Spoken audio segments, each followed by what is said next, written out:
Une réunion, celle du comité interministériel chargé du suivi de la zone économique spéciale de Tanit, c'était ce matin, présidée par le Premier ministre. Deux conventions, celle de subvention signée aujourd'hui à Nouakchott entre la Mauritanie et la France. Deux conventions de subvention dans le domaine du développement local et puis des journées. Celle de concertation sportive, lancée aujourd'hui à Nouakchott, supervisée par le ministre de l'Emploi, de la Jeunesse et des Sports. Voilà pour les principaux titres de votre journal. Mesdames, Mesdemoiselles, Messieurs, c'est parti. Bonsoir et bienvenue à votre 21h30 de ce vendredi 13 décembre 2019. En 21h30 que nous allons commencer par cette réunion donc du comité interministériel chargé du suivi et de la mise en œuvre du projet de création d'une zone économique spéciale dénommée Pôle de développement de Tanit. Cette réunion s'est tenue aujourd'hui à la primature. Elle était présidée par le Premier ministre, M. Ismaïl Ould Cheikh Sidiya. Les participants ont examiné à cette occasion les mesures nécessaires pour favoriser la dynamisation de l'activité du port de Tanit et dans ce cadre, un ensemble d'actions visant la viabilisation de l'aménagement du port ont été identifiées. Le Premier ministre a instruit les départements concernés à réaliser chacun dans son domaine de compétences et suivant un calendrier optimal les actions relatives 1. À la fourniture des services de base, d'eau, d'électricité et de routes essentielles à l'activité du port. 2. À l'identification des mesures incitatives à l'investissement en vue d'attirer des investisseurs nationaux et étrangers pouvant contribuer au développement du port. Tout cela s'était discuté aujourd'hui au cours de cette réunion du comité interministériel chargé donc de la zone économique spéciale de Tanit, présidé par le Premier ministre. Voilà donc pour cette zone. Quant au COGE, c'est bien les COGE, ce sont les comités de gestion des écoles. Eh bien, ces COGE, on en a beaucoup discuté lors de la conférence hebdomadaire pour commenter les travaux du Conseil des ministres, et ceci à la lumière du projet de décret qui a été adopté dans ce sens au cours de la réunion hier du gouvernement. 4 ministres étaient à la manœuvre devant la presse pour cela. Il s'agit du ministre de l'Enseignement supérieur, de la Recherche scientifique, porte-parole du gouvernement, de son homologue de la justice, de leur homologue de l'enseignement fondamental et de la réforme de l'éducation, et enfin de leur homologue de la culture, de l'artisanat et des relations avec le Parlement. Résumé de cette conférence avec Aminata Khan. Lors du point de presse hebdomadaire, le porte-parole officiel du gouvernement, par ailleurs ministre de l'Enseignement supérieur, de la Recherche scientifique et des technologies de l'information et de la communication, Dr Sidi Ould Salem, a indiqué que le Conseil a approuvé un certain nombre de projets de décrets et de communication, dont un projet de décret qui modifie les dispositions du décret numéro 39-2019 portant création des comités de gestion des écoles et fixant leur statut type et une communication conjointe relative à l'examen de l'application par la Mauritanie de la Convention des Nations Unies contre la corruption. Prenant la parole à son tour, le ministre de l'Enseignement fondamental et de la Réforme de l'Éducation nationale, Adama Bokar Soko, a, dans son explication de la communication portant sur la création des comités de gestion des écoles et fixant leur type, indiqué qu'au sein de ces comités seront représentés, en plus des écoles, la commune et les parents d'élèves et auront en charge la mission d'œuvrer à relever la qualité de l'enseignement et en élargir le champ d'accès, ainsi que lutter contre l'absentéisme et les différenciations sociales et à assurer la gestion du secteur conformément à une approche participative. Il s'agit, dira-t-il, de clarifier les conditions de gestion des ressources publiques mises à la disposition des écoles et d'autre part de renforcer le dispositif tendant à améliorer la qualité de l'éducation à travers la mise en place de la généralisation progressive des comités de gestion des écoles. Pour commencer avec 1000 écoles dans une première phase. De même, ces comités seront formés sur les missions qui leur seront assignées. Lui succédant, le ministre de la Culture, de l'Artisanat et des Relations avec le Parlement, Sidi Mohamed Ould Qaber, a, dans sa communication, révélé que dans le domaine de la culture, un festival national du théâtre, en collaboration avec l'État des Émirats arabes unis et la réorganisation ainsi que la restructuration de la 9e édition du Festival des villes anciennes à Chinguitti, a été effectué. C'est ainsi que les méthodes de suivi seront changées par d'autres pour une plus large rentabilité de ces villes et pour de meilleures performances. Ajoutons que pour la première fois, notre pays a été élu au sein de 2 importantes comités d'organisation des Nations Unies pour l'éducation, la science et la culture. Il s'agit du comité pour la transformation sociale et du comité pour la bioéthique. À cela s'ajoute l'inscription des 5 sites historiques du pays sur la liste du patrimoine islamique de l'UNESCO, en plus de la restauration des mosquées dans les villes anciennes. Sid Ahmedullah Qaber a souligné que dans le domaine de l'artisanat, l'étude de l'usine de cuir a été achevée en plus de la formation de 371 personnes dans la fabrication de la céramique et la pose de la première pierre du village de l'artisanat. Le ministre a en outre annoncé la création d'un nouvel établissement intéressé par les arts et dénommé Institut national pour les arts et l'organisation de 2 festivals culturels nationaux dont l'un sera dans la vallée et le second au centre du pays, dont les caractéristiques seront identiques. Au plan cinématographique, le ministre a souligné l'intérêt accordé aux villes anciennes à la production des films sur la tragédie suivant les normes internationales et à la production du film de long métrage sur l'unité nationale, en plus d'une foire sur l'artisanat qui aura lieu bientôt dans la capitale française. Le garde des Sceaux, Dr Haïmoudoul Ramdan, a quant à lui précisé que la communication conjointe relative à l'examen de l'application par la Mauritanie de la Convention des Nations Unies contre la corruption fait un rappel sur le contenu de la Convention qui, après celle des Nations Unies relative aux droits de l'enfant, représente la plus importante et la plus grande convention au regard du nombre des pays qui l'ont ratifiée et qui sont au nombre de 186. Ajoutons que la Convention contient un certain nombre de dispositions et de procédures pouvant servir à la prévention de la corruption et aide à la coordination de sa lutte au niveau international par la simplification de la coopération technique entre les pays en vue de juguler le fléau. Au sujet de ses composantes, le ministre a précisé que la Convention se compose de 4 titres, dont le premier définit les dispositions de la terminologie juridique, tandis que le second porte sur la prévention de la corruption, le troisième est relatif à la pénalisation et le quatrième à la coopération internationale en matière de lutte contre ce phénomène. Enfin, le ministre de l'Enseignement supérieur, de la Recherche scientifique et des technologies de l'information et de la communication, porte-parole officiel du gouvernement, Dr Sidi Salem, a indiqué, après avoir présenté une communication relative à l'état d'avancement du plan d'action de son département, que celui-ci travaille depuis 5 ans sur un plan à 3 dimensions et dispose d'un programme exhaustif pour le dernier quinquennat à travers lequel plusieurs réformes structurelles, juridiques et organisationnelles ont permis d'améliorer la qualité et les indicateurs.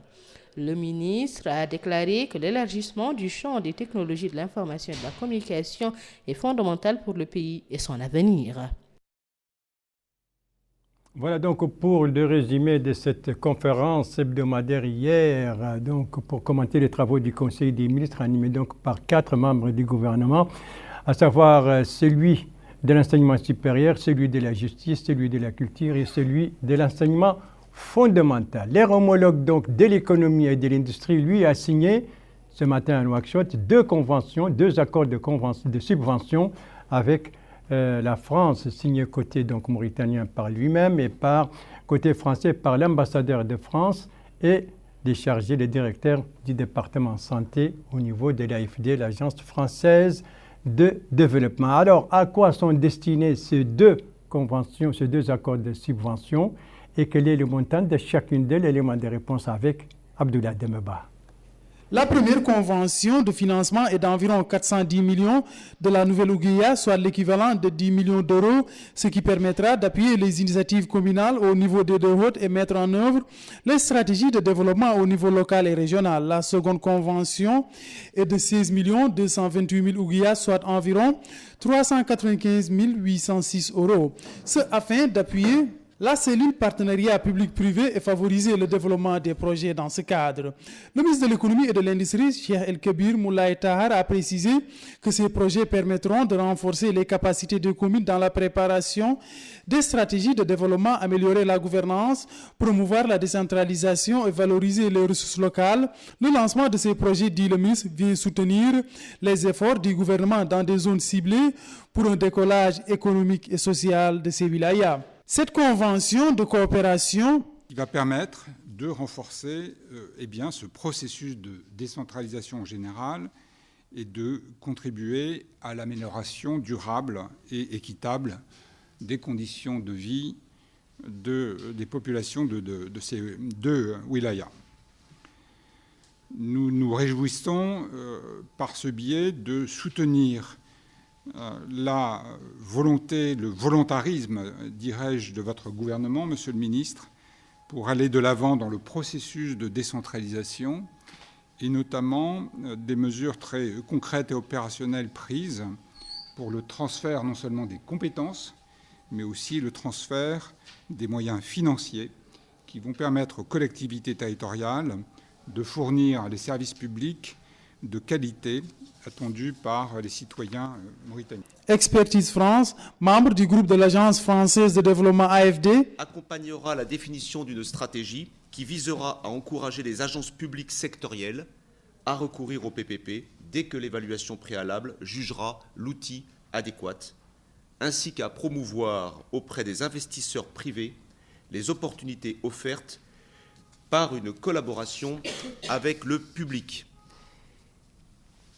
Vous pouvez compter, Monsieur le Ministre, sur le savoir-faire d'Expertise France en matière de PPP, car nous avons accompagné des pays comme la Gambie, la Jordanie, Djibouti, le Brésil et les pays de la zone UEMOA dans la mise en place ou le renforcement du cadre légal des PPP, ainsi que dans la mise en œuvre concrète de projets.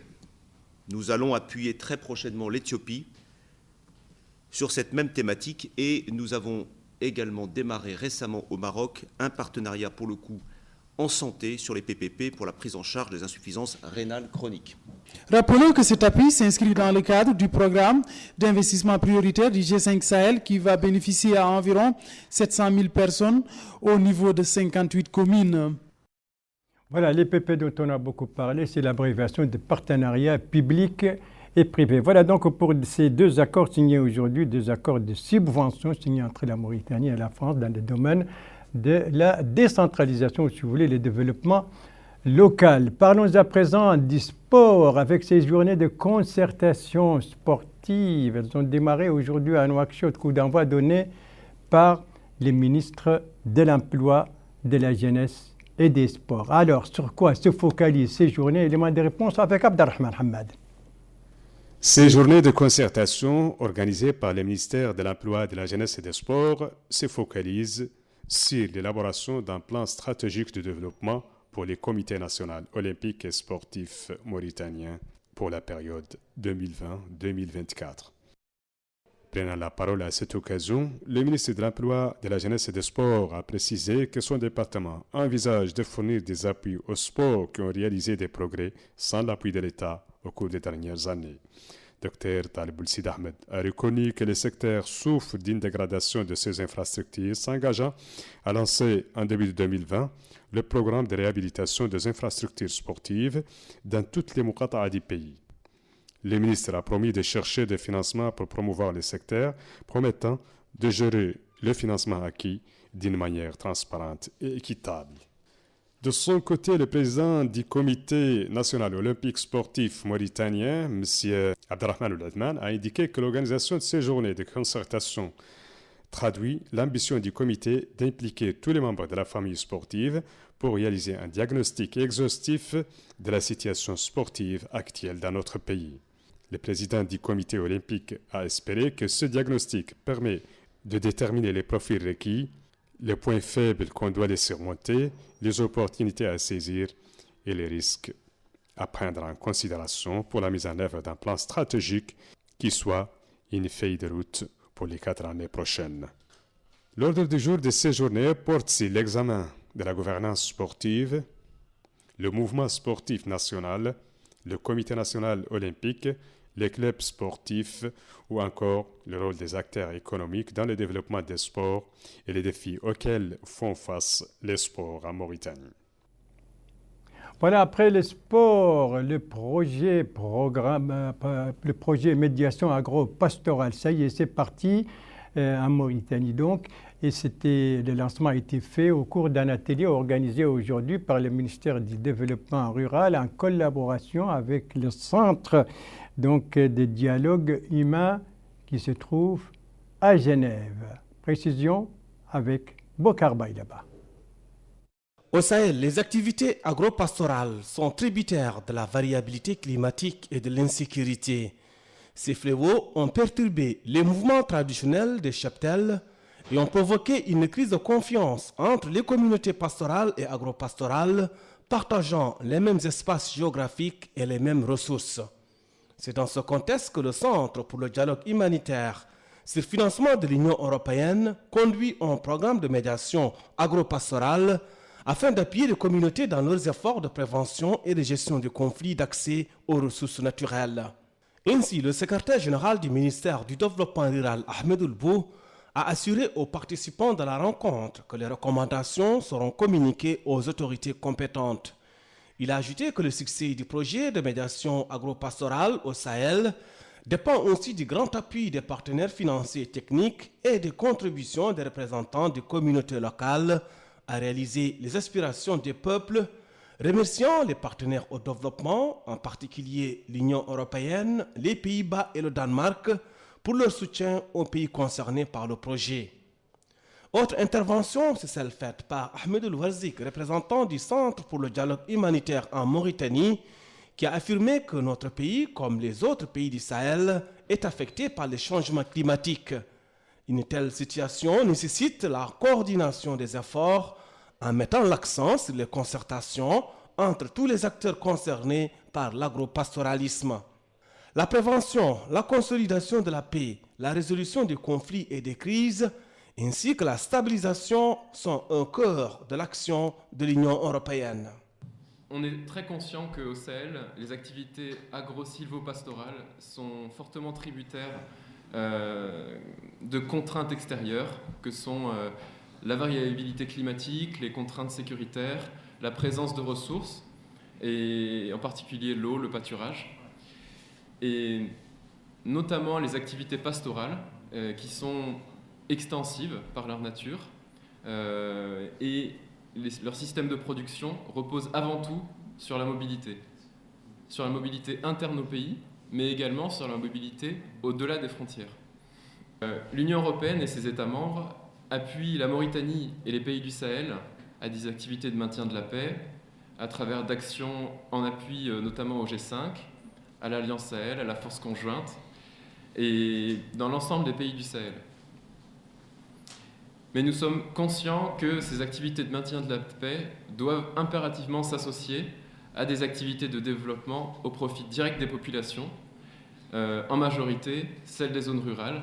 Le projet médiation agro-pastorale au Sahel couvre 5 pays, la Mauritanie, le Mali, le Niger, le Burkina Faso et le Tchad. Il vise à structurer et appuyer les leaders dans les efforts de médiation autour des conflits d'accès aux ressources naturelles, entre autres.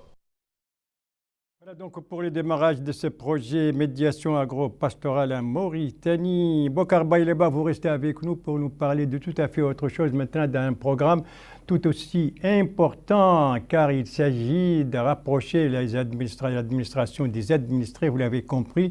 Il s'agit du programme Khedemati, ce programme qui a été annoncé, je le rappelle, par le président de la République dans son adresse à la nation à l'occasion du 59e anniversaire de l'indépendance nationale. Et d'ailleurs, ce programme a été inauguré au niveau du ministère de l'Équipement et des Transports, justement dans le cadre de ce 59e anniversaire de l'indépendance nationale. Un programme, en tout cas, déjà au niveau du ministère de l'Équipement et des Transports, très apprécié par les usagers. Bokar Bayleba. Après tant d'années de fatigue engendrée par de longues files d'attente pour obtenir des documents, un programme novateur vient répondre aux doléances des citoyens. Il s'agit de Khedemati. Ce programme est initié par le ministère de l'Équipement et des Transports. Il vise à faciliter l'accès rapide aux documents, permis de conduire, carte grise, visite technique, dont la délivrance s'effectue désormais par un message convoquant le propriétaire après le parachèvement des procédures. Permis de conduire, carte grise, visite technique, dont la délivrance s'effectue désormais par un message convoquant le propriétaire après le parachèvement des procédures. Pour les citoyens, la mise en œuvre de ce nouveau dispositif est assez liée à sa juste valeur. Pour eux, le programme Khadamati va leur permettre désormais d'avoir un dossier unique pour plusieurs démarches, finissant ainsi les longues procédures qui constituaient un handicap dans le passé. Pour le ministère de tutelle, le programme Khadamati est un dispositif qui permettra désormais de gérer les dossiers des citoyens avec efficacité. Il a ajouté que le programme Khadamati vise le rapprochement effectif de l'administration du citoyen à travers la simplification des procédures permettant d'accéder aux services en temps et lieu voulu. Pour les pouvoirs publics, il s'agit d'une réforme intéressante de l'administration qui concrétise les engagements du président de la République, notamment le volet relatif à la construction d'un État moderne avec une administration tournée vers la célérité et l'efficacité. Il reste maintenant aux citoyens à aider l'administration à préserver Khadamati, cet important acquis réalisé avec les fonds publics et donc pour l'intérêt des citoyens qui doivent l'exploiter avec efficience. Le programme Khadamati qui est donc installé au départ, pour le moment en tout cas, au ministère de l'Équipement et des Transports et de la réussite de ce programme au niveau du MET et du ministère de l'Équipement et des Transports, il va être élargi à d'autres ministères justement qui sont en contact avec les citoyens dans le cadre donc de rapprocher l'administration des administrés. Tout à fait autre chose maintenant, les tirs à la cible et les derniers tournois pour cette année 2019. Eh bien, ce tournoi a commencé hier ici à Nouakchott et il doit durer 3 jours. Précision sur ce tournoi, les participants, le nombre de participants avec Abdelrahman Hamad.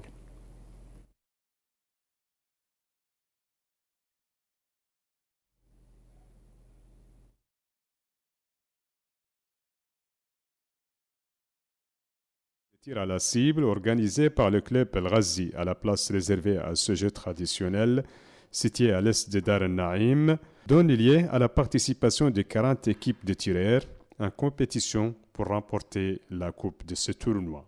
Dans un mot prononcé pour la circonstance, le directeur de l'action culturelle et des arts, M. Ouleydina Sulhanoun, a souligné que son département accompagne les activités organisées par l'Union des tirs à la cible afin de stimuler et de dynamiser son rôle sur la scène sportive et promouvoir le savoir-faire et l'expérience dans ce jeu traditionnel.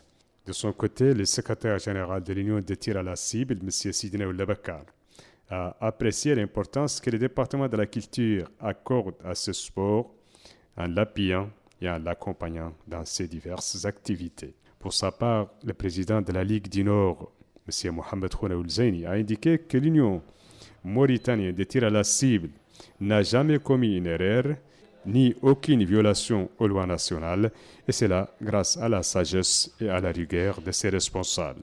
Le tournoi El Ghazi fait partie des 5 compétitions nationales dans ce domaine qui sont, outre la compétition El Ghazi, le tournoi El Gatna, le Khrif, le championnat régional, la Coupe du président de la République et le tournoi Le Gouéchichi.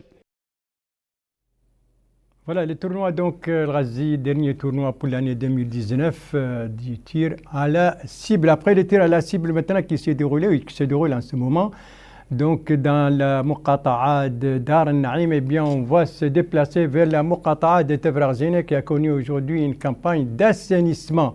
Alors là, Abdoulaye Demba va nous dire l'objectif justement de cette campagne. Le cadre de vie du quartier centre émetteur, tel est l'objectif de cette campagne d'assainissement initiée par la mairie de Tavrak-Zaina en collaboration avec une société spécialisée dans le nettoiement et les habitants de ce quartier. Ainsi, grâce à ce partenariat qui a été noué Entre cette société, les habitants et la mairie de Tafraxena, la propriété de cette zone est prise en charge par cette entreprise.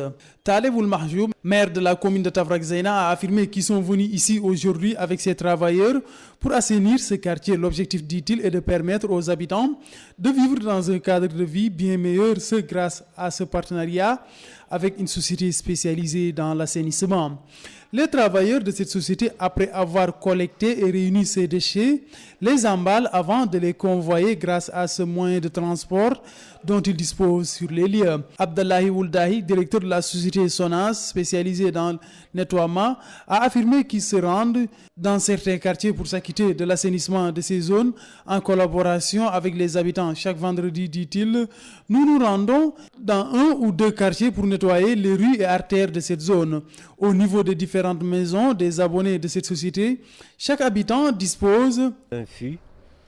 Et ce fût-là, la maison, chaque abonné, il dépose ses ordures. Et régulièrement, ils viennent collecter les ordures avec leur voiture, leurs employés. Ils nettoient et c'est propre. Le seul inconvénient, c'est que le parc il est un peu grand. Il y en a qui n'habitent pas au niveau en face du parc, qui attendent la nuit pour venir déverser des ordures. Et cela crée un certain désordre. Nous sollicitons la collaboration de la mairie avec la SONAS pour la surveillance, la propreté de ce parc. La propreté n'est pas un luxe. En plus de contribuer à l'amélioration du cadre de vie, elle constitue un facteur permettant de lutter contre la propagation de certaines maladies.